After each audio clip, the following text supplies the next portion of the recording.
scripture reading this morning is from Genesis 11, 1 through 9. Now the whole earth had one speech and one set of words.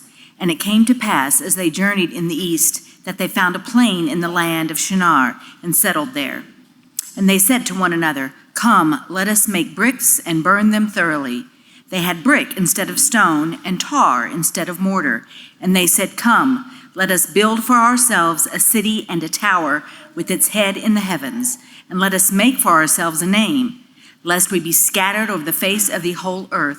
Then the Lord came down to see the city and the tower, which the sons of man had built. And the Lord said, "Behold, they are one people, and they all have one speech, and this is what they have begun to do. Now nothing that they plot to do will be beyond them. Come, let us go down and confuse their speech, so that one may not understand the speech of another." So the Lord scattered them from there over the face of the whole earth, and they left off building the city. Therefore its name was called Babel, because there the Lord confused the speech of the whole earth. And from there the Lord scattered them over the face of the whole earth. This is the word of the Lord. Thanks be to God. A couple of weeks ago, as we were finishing up the book of Hebrews, Alan preached on a tale of two cities. And it wasn't so much Charles Dickens as it was St. Augustine. It's this idea that there's a heavenly city and an earthly city, the city of God and then the city of man. And these two cities, they coexist together in the same places, in the same times. And we are citizens of the city of God, and yet we sojourn here in the city of man. And part of the struggle of faith is believing that the city of man that we see around us isn't all that there is. It's believing the good news that the city of God wins out in the end, because Jesus suffered all the wickedness and injustice of the earthly city for our sake, and it came out on the other side. This episode in Genesis 11 is part of that story. I think what we find here is a little bit of an origin story of the earthly city, of how the rebellion of human sin that began in Genesis 3 now here begins to organize itself, not just into a little town or a little village, but into the beginnings of an empire. In our conversations on Sunday nights in our Sunday school class, which you should definitely come to, by the way, shameless plug. We've talked about how these first 11 chapters of Genesis function kind of like a mythology for the people of God. And we don't mean mythology in the sense of fictional stories that aren't really true, but we mean myth in the sense of the kinds of stories that we tell to make sense of the world around us, to root us in a story and to give us an identity. And that's the kind of story that Genesis tells. I think we might easily skip over these 9 short verses and dismiss them as a bit of trivia, a nice, quaint little explanation about how we came to speak in different languages. But this isn't just history. It isn't just recording events for the sake of posterity, but it's trying to help us make sense of the world around us. Just like the Bible always does, it's trying to teach us something. And not just something about these people who lived thousands of years ago in the plain of Shinar, but something about our own hearts and the things that drive us to do the kinds of things that we do. And that's what's at stake here. That's what we're after. Because this is a story about the beginnings of the city of man. How it came to be the thing that it is, why it's so persistent and incapable of gripping our hearts the way that it does. And so as we try to search out the truths that Genesis is trying to teach us from the plains of Shinar, I think it'll help us to get a little bit of context and find our footing in the story of Genesis so far. I feel like every sermon that I preach ends up starting in Genesis 1 through 3 and then going on from there. We often speak of how God created a good world in love. He made humans in a particular and distinct way, unique from all the rest of his creatures. He made us in his own image, after his own likeness. And the theological term here is the Latin phrase imago Dei, right? The image of God. And we could talk about a few dozen different things that this might mean, but I think we should point to at least two things that it means for certain. And that's that it means that we're made with a particular relationship and that we're made for a particular purpose. That we ourselves, we make all kinds of things, right? After all, we're made after the likeness of a maker. But there's only one thing that we ever make that looks like us, that bears our own image in any real way, and that's children, right? But part of what it means that we are made in God's image is that he made us as sons and daughters. It means that before we do anything at all, our lives already matter because God loves us like his children. We're made to have this relationship with a God who delights in us and we in him. It means that we're made to be with him in the place that he made for us to live and enjoy him by enjoying his good gifts. And there's a sense in which the whole rest of the creation is just that. It's the good gifts of a father to his children. And that might sound a little selfish or a little conceited, but it isn't. Because we know that the world isn't really about us because we aren't really even about ourselves, or at least we're not supposed to be. Because we're made in God's image. The world is about him. It's for his glory. And so we have a particular purpose in that we're made to reflect God's image in his creation as his representatives. We're like the statues that a king places all throughout his kingdom, except that we don't just stand still. We reflect God's image by carrying on his work, by participating in his creation, by filling the earth with good things, making stuff out of the stuff that he made, and reigning over his creation as good, caring, and benevolent rulers who look and act just like our Father. And this is the beginning of the story, but then in Genesis 3, there's the conflict introduced to the plot, right?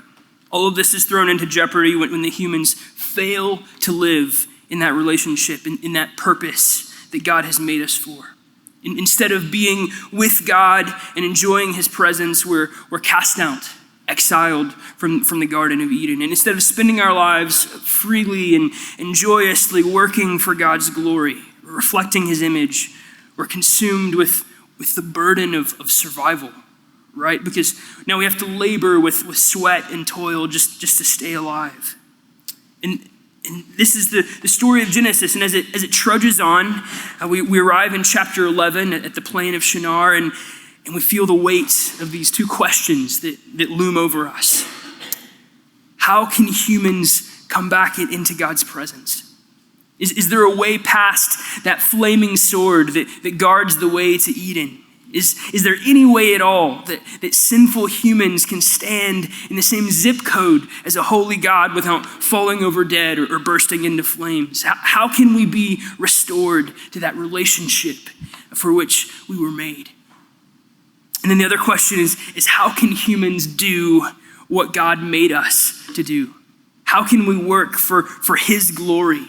Reflecting his image in the creation and ruling and reigning on his behalf. How can we be good, caring, and benevolent like our Father when we're so broken, beset with weakness, and so consumed with our own needs, just trying to survive in this exile outside the garden? How can we live up to that purpose that God made us for? These are the questions that loom not just over this story in Genesis 11, but I think over the whole story of the Bible, right? The whole Old Testament is trying to get to the answer to these questions, and maybe you feel those questions in your own heart. I think that's how these stories work as mythology, is because they give us articulation to that ache that we all feel. They make sense of our restlessness, our hunger, our searching, because they root us in a story that can show us an answer, a satisfaction, a place where we might find rest. But something we'll find along the way is that there are a lot of wrong answers to those questions as we go. And one of the hard things about this story in Genesis 11 is trying to nail down exactly what it is that the people of Shinar did wrong. What was it that made God come down and put a stop to what they were doing? Because usually the Bible is pretty quick to let us know that kind of thing. But because this story is so short, it's hard to pick up on what exactly the issue is. But I think having those two questions in mind will help us figure it out. So holding on to those questions, let's look at Genesis 11, starting in verse 1. It says, "Now the whole earth had one speech and one set of words, one language and one vocabulary. And it came to pass as they journeyed in the east that they found a plain in the land of Shinar and settled there." I think if we've been reading carefully in the story of Genesis so far, which we haven't, and that's okay, unless you come to Sunday school, then already this is putting up some red flags for us. There's usually meaning in the geography in the Bible. Those aren't details they just put down to record for historical facts, but they're trying to show us something. And in Genesis, nothing good ever happens in the east. When Adam and Eve are cast down at the garden, they go east. Eden was in the west. After Cain kills his brother, he flees east, and he goes and builds a city there. After the flood, the ark lands on Mount Ararat, back in the west. As God is remaking the world, he brings his people back to the west. But then Noah and his sons mess things up again, and they go east. East in Genesis is away from Eden, away from God, and away from his will for his people. But not only are these people journeying in the east, it says they decided to settle there.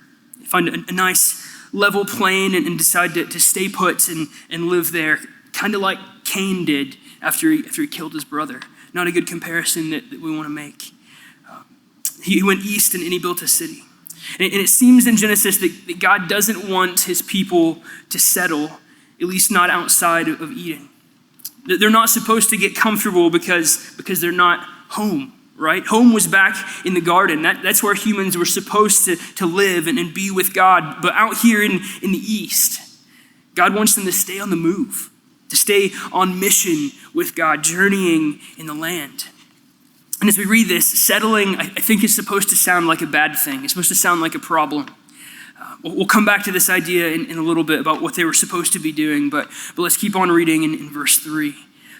"And they said to one another, 'Come, let us make bricks and burn them thoroughly.'" The Hebrew literally is brick bricks and burn.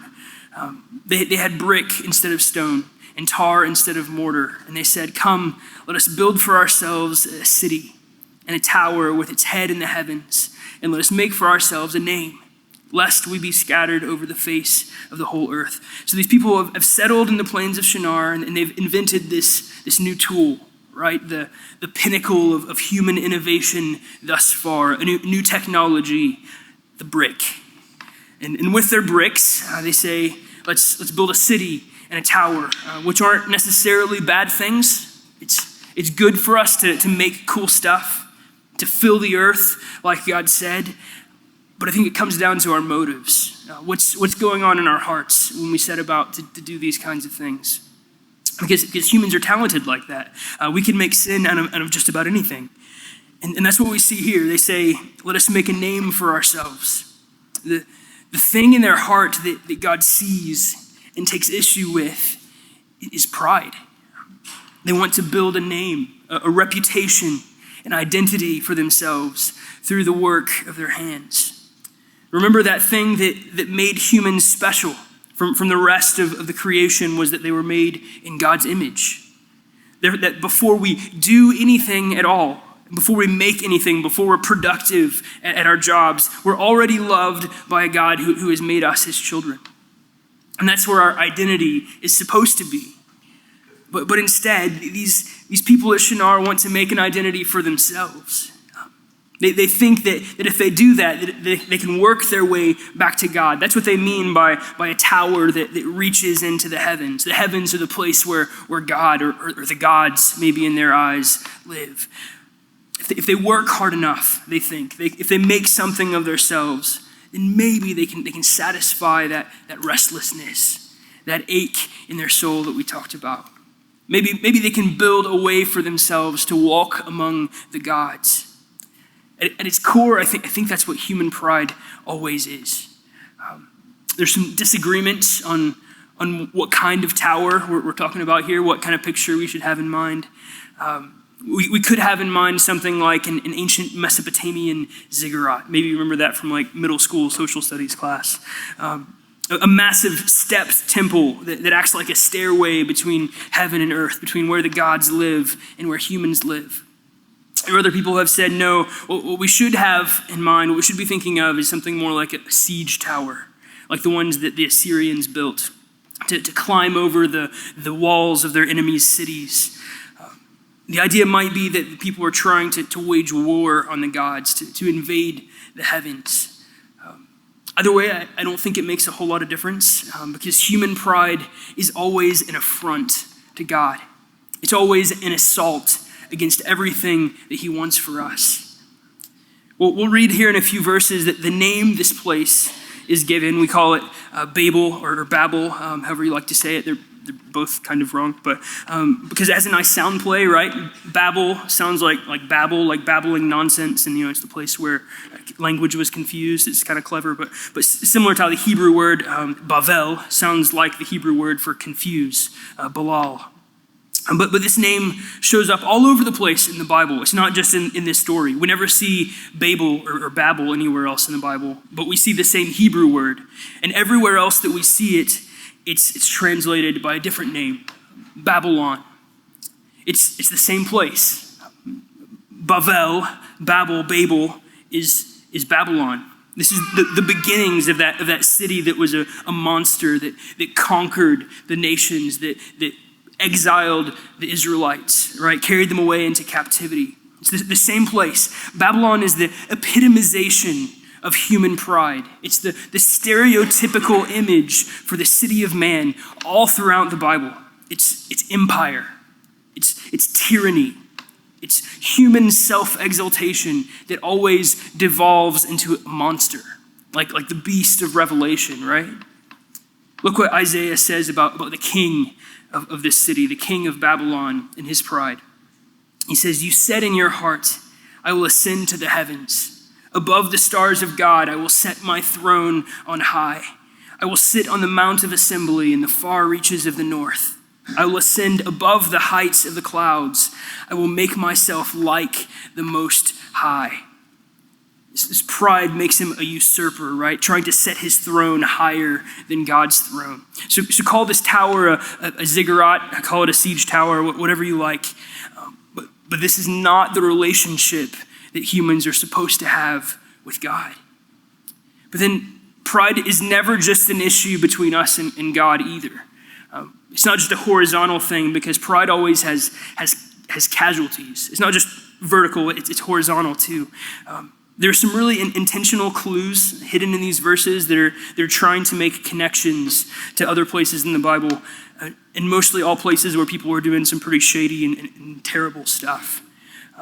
The Hebrew word that means come in these verses, come, let us make bricks, come, let us build a city. And that word almost always means something else. It almost never means come except for here and then in a couple of other places where it's used in the same way. The big one of those other places is in Exodus chapter 1, verse 10, where Pharaoh says of his Israelite slaves, "Come, let us deal shrewdly with them." If you're wondering, the other time is in Genesis 38 when Judah, Jacob's son, is soliciting a prostitute who turns out to be his daughter-in-law. Not such a great story either. But then the phrase, "let us make bricks," is actually, so it's a verb and a noun that both come from the same root. Literally, let us brick bricks. And the only other place in the Bible where that construction is used, where that verb and noun that match each other show up, is in Exodus, when the Israelites are bricking bricks as slaves in Egypt. These big construction projects in the ancient world almost always involve slave labor. Even empires can't pay people enough to build these kinds of things, so they have to exploit people to do it. One more, there's only one other place in the Bible where we find a city that reaches into the skies, and that's the fortified cities of Canaan with their great walls like Jericho. It's those cities where God sends Israel after Egypt, after the wilderness, and he sends them there to go and fight and kill and punish those people on God's behalf for the way that they have oppressed their neighbors, for the way that they have sinned in God's eyes by exploiting and taking advantage of other people. Ari Lam, a Hebrew scholar from whom I found these things, he says, Babel seems wonderful on the surface, a society in which everyone comes together to build something. But beneath the surface, it's a dystopia. It's Egypt, it's Shechem, it's Canaan. These people at Shinar, these Babylonians, aren't just offending God because they're full of themselves, trying to invade the heavens in vain. They're oppressing and exploiting the weak in order to try and get there. And that's how pride always works. Whenever we try to lift ourselves up and make a name for ourselves, whenever we try to work our way back to God by our own strength, with our own ambition, our own self-righteousness, we always end up trampling over the people around us to get there. If you try to make yourself a king, then everyone else is your subject. If your identity is in your job, if that's how you make a name for yourself, then all your coworkers are your competitors, right? If your identity is having all the right politics, all the right beliefs, then anyone who disagrees with you, anyone who has an argument against you is your enemy. And if your security is in your morality, if that's how you make a name for yourself, by behaving in the right ways, by being better than other people, then the only way you can ever feel good enough is when you're levying judgment over everyone else. The pride and a self-righteousness that we think will lift us up into the heavens, it only ever makes us into a monster like Babylon. And the towers we build aren't even that tall. They're nowhere close to the heavens. They're nowhere close to the heights where God lives. Listen, there's no way back to God except for the way that God makes for us. And this isn't that way. But there's another layer here too. There's something deeper that's hidden underneath this pride. And we find it in that last part of verse 4. They say, "Come, let us build for ourselves a city and a tower with its head in the heavens. Let us make for ourselves a name, lest we be scattered over the face of the whole earth." What does this mean? Lest we be scattered. Let's take a look back real quick. Just after Noah and his family got off the ark after the flood, God gave them that same command that he had given to Adam and Eve before in the beginning in Genesis. In chapter 9, verse 1, God says to Noah and his sons, "Be fruitful and multiply and fill the earth." That's how God tells us to be what he made us to be. That's how he tells us to bear his image, is to fill the earth. But then right out of the ark, Noah and his sons, they kind of messed things up in chapter 9. We won't go there. That's another weird story. And then we get to these genealogies in chapter 10, and it looks like people are doing what God said. It looks like things are going the way they're supposed to. This whole fruitful and multiply and spreading out as different peoples and nations. And then we turn the page to chapter 11, and all these people are doing the opposite. They're piling up in one place in the plains of Shinar. And at face value, I think we're supposed to understand this as a disobedience to God's command. God says, "Fill the earth," and they say, "Let's stay here and build a city, lest we be scattered, lest we do the thing that God told us to do." I think this is hard for us to wrap our heads around, because isn't community, isn't being together, isn't that supposed to be a good thing? Isn't that supposed to be something that we value and want? And it is. But then it usually isn't bad things that we turn into idols, right? Idols are usually good things that we make into ultimate things, that we lift beyond what they should be, that we try to use as towers, right? Let me ask you this. Have you ever been a part of a small group that's going really well, where you're sharing life together, you're being real, you're enjoying Jesus. It's healthy, it's growing. The living room's getting pretty crowded, and the time comes when you need to split into two groups so you can make room and make room to invite more people in. But then nobody wants to do that. Because even though that was the plan all along, even though that was the mission, it feels like that would be a loss. And wouldn't it just be better if we just stay together in one group instead? And even though there's no room to be inviting more people in, but because we've got a good thing going here, wouldn't it be a shame to mess it up by splitting up, by spreading out, by filling the earth? And not just small groups, but as a church that's growing, I think it's really important that we understand that community, that being together is a good thing. And yet if we elevate that good thing above being obedient to the mission of God, then we turn it into an idol.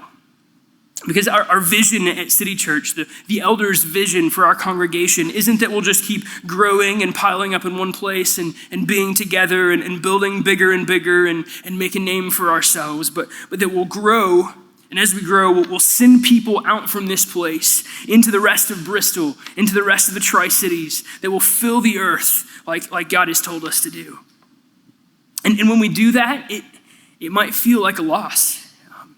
It might feel like we're sacrificing the community and the relationships that we have together. But that's okay. We won't miss out on having community get together because we'll have all eternity in the new heavens and the new earth to spend in enjoying our fellowship together. And it'll be better then than it is now. But until then, we have work to do. God has told us to fill the earth, to make disciples of the nations, to join in his work of putting the world back together through the gospel of Jesus. And that has to be part of our vision now. We have to be preparing for that now, raising up leaders, readying families to send out on mission to plant other churches. And that has to be a part of our DNA, a part of who we are now, because otherwise, when the time comes and we need to, we'll never actually do it. It's not a bad thing to have a big church. It's not necessarily a bad thing to build a city and a tower. But it comes down to what's in our hearts, right? But if enjoying our community together ever keeps us from obeying the mission of God, then that community will stop being a good thing, stop being a beautiful thing, and it will turn into an idol that hardens our hearts. And that being said, I don't think that's what's happening with the people at Shinar.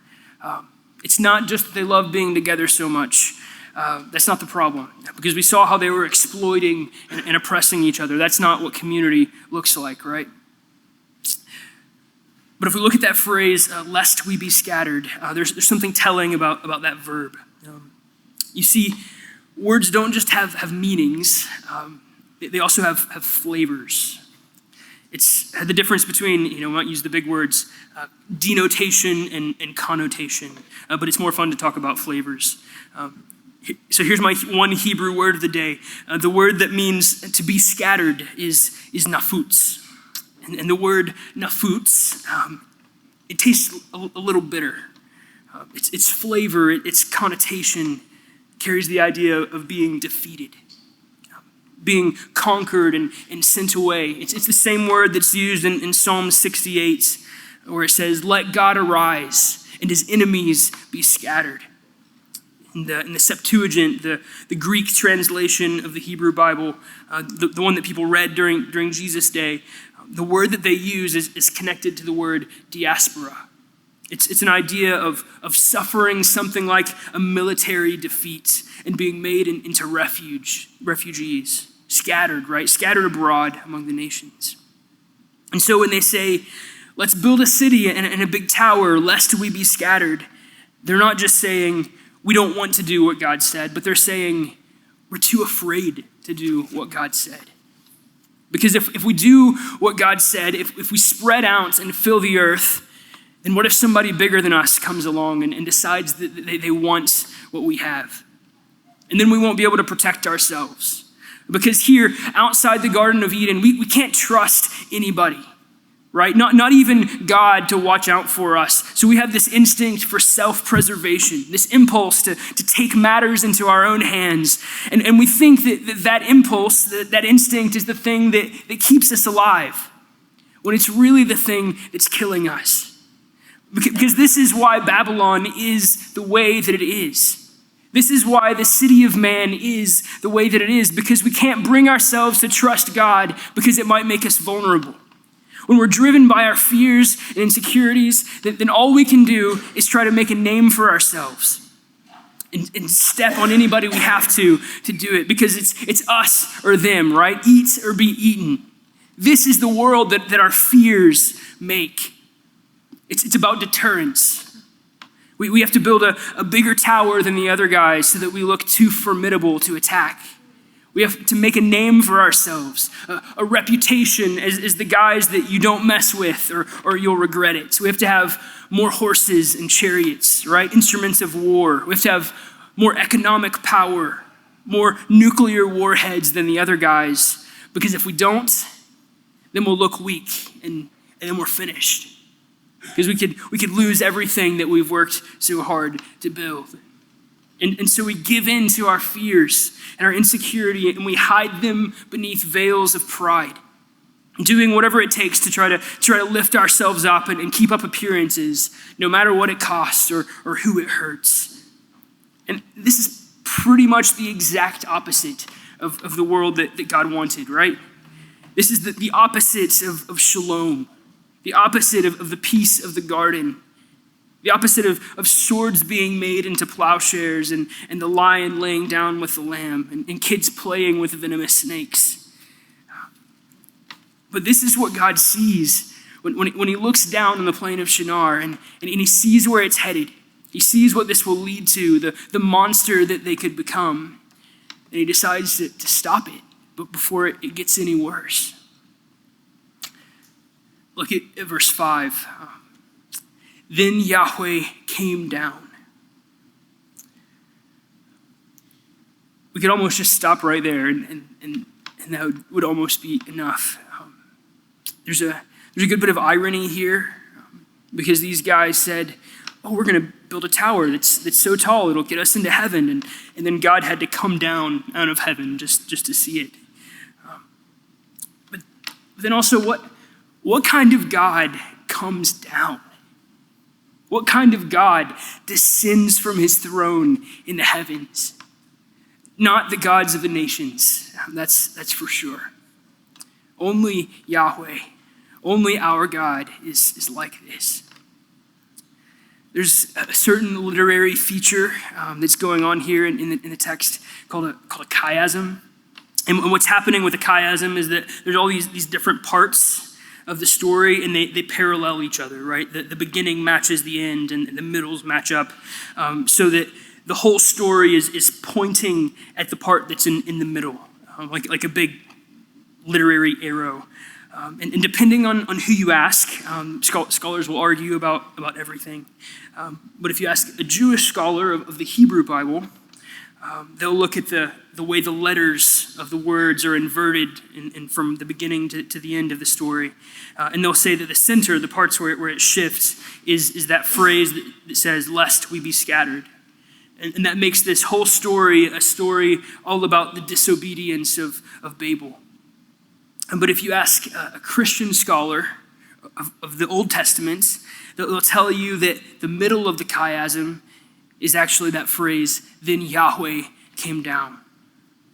And that makes this a story about God seeing the fear and the insecurity of his children that drives them to do terrible things to one another and saying, "I'm going to go down there and fix this." And Yahweh said, "Behold, they are one people, and they have one speech, and this is what they have begun to do. Now nothing that they plot, nothing that they scheme," there's kind of there's a bad flavor there in that word. "Nothing they plot to do will be beyond them. Come, let us go down and confuse their speech, so that one may not understand the speech of another."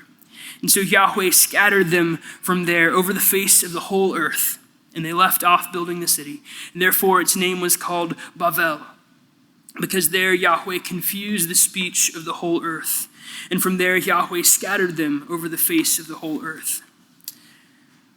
So what's the deal here? How do we make sense of this? For one, I think we see that what God is doing is that he's restraining evil. Excuse me. Yahweh comes down and sees an empire that's built on human pride, driven by fear and insecurity to oppress the weak. And he recognizes the evil that's in their hearts, and he sees the place that it would lead them to. He sees what they would turn into.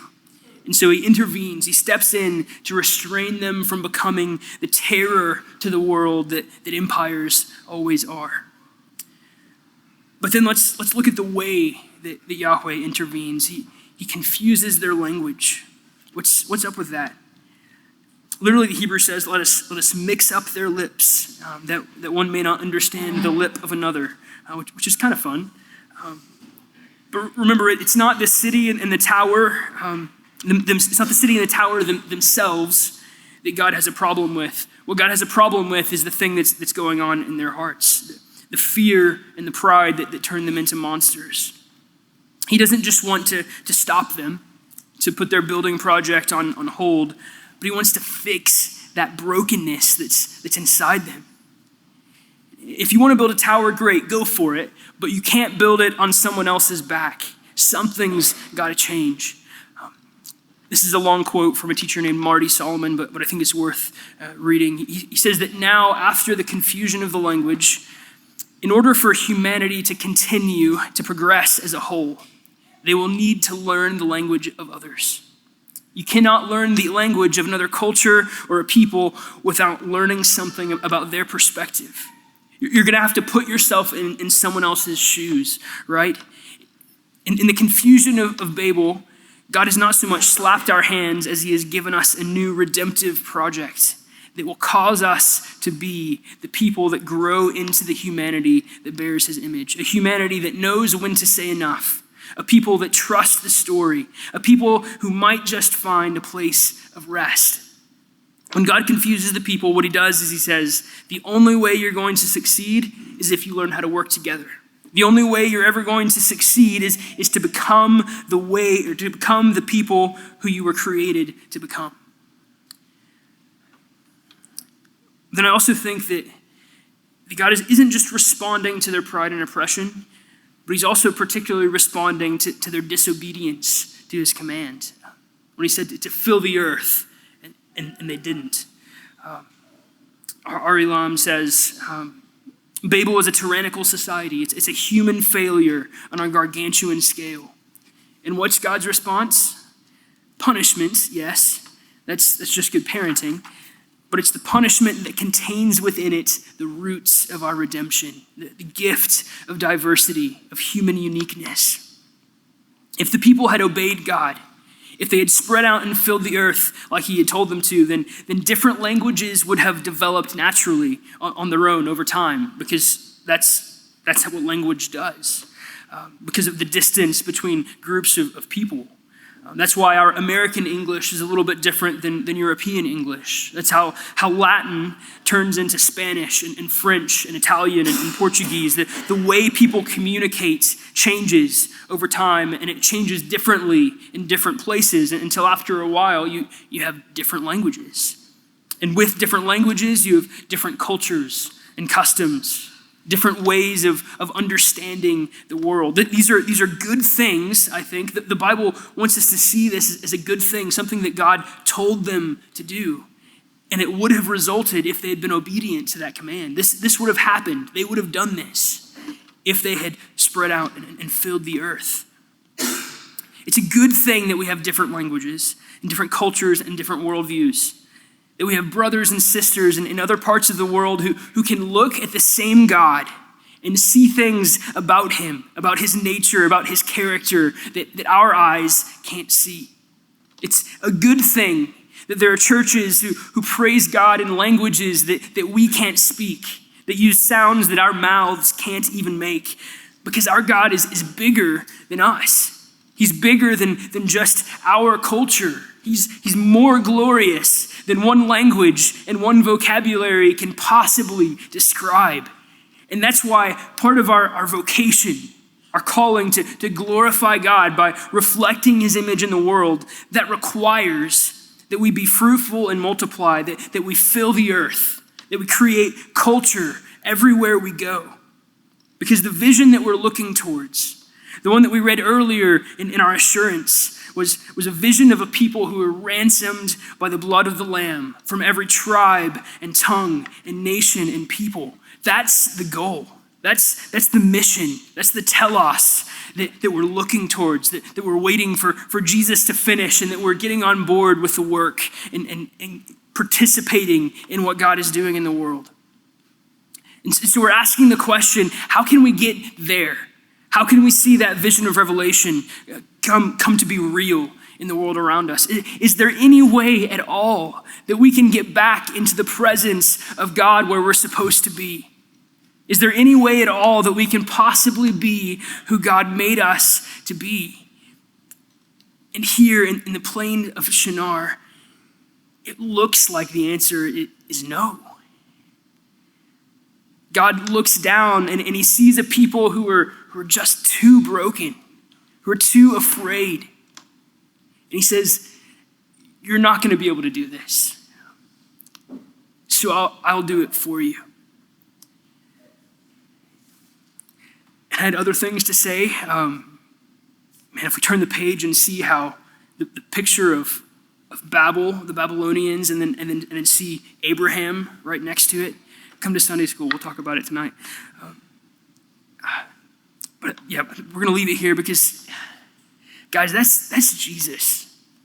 God looks down from heaven at us. And he said, they're never going to make it on their own. They're never going to make their way back to me on their own. So I'm going to go down there. They can't be all the things that I had for them to be. So I'm going to do it for them.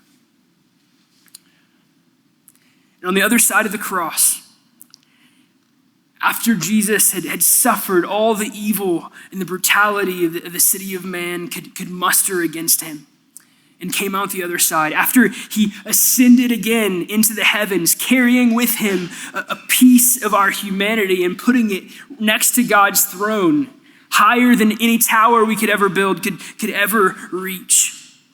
After all of that, God's Spirit came down again to live in the hearts of his people. And on the day of Pentecost, Jesus' disciples opened their lips to tell about the wonderful works that God had done. And some of those same people, the children's children of those people who had been scattered by the wrath of the city of man, by the Babylonians, the people who had been exiled, had come back to Jerusalem. And they heard the gospel of Jesus, each in their own language. Because what had been broken on the plain of Shinar was being healed by Jesus and come to fulfillment in his church. Pray with me.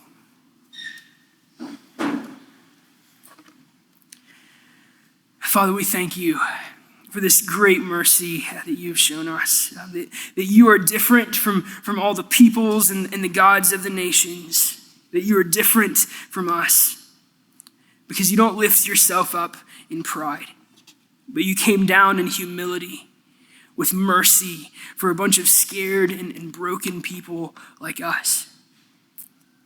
Father, we pray that you would let this mercy change our hearts, that it would teach us to trust you instead of being afraid, instead of trying to look out for ourselves, and that as we trust you, that we would follow you and join in your work to put the world back together through the love of Jesus. Father, help us to be who you made us to be who Jesus is making us to be.